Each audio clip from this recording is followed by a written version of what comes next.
यो तीनै तहको सरकारसँग केही प्रश्नहरू छन्। त्यो प्रश्न भनेको सरकार जस्तो भएन भन्ने प्रश्न पनि छ। त्यो सँगै सरकारले आफ्नो भूमिका कता कता निर्वाह गर्न सकेन, यो असाध्यै महँगो र खर्चिलो भयो भन्ने प्रश्नहरू पनि यता कता छरिएर आएकै छन् हामीसँग।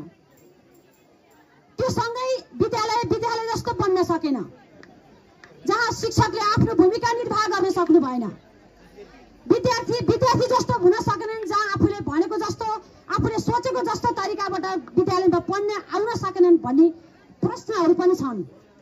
त्यो सँगै अर्को कुरा के छ, अभिभावक जस्तो बन्न सकेनन् र अभिभावकले आफ्नो भूमिका निर्वाह गर्न सक्नु भएन भन्ने कुरा पनि हामीसँग जोडिएको विषय पक्कै पनि छ। म तपाईहरुलाई आग्रह गर्न चाहन्छु, दुनियाँको सबैभन्दा राम्रो व्यवस्था भनेको संहिता हो।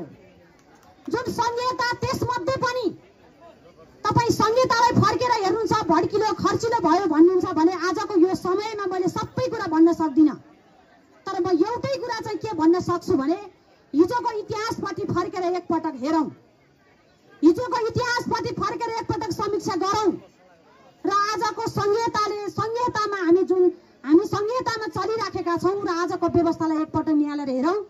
यो घामको घाम र जुनको जुन छर्लङ्ग छ।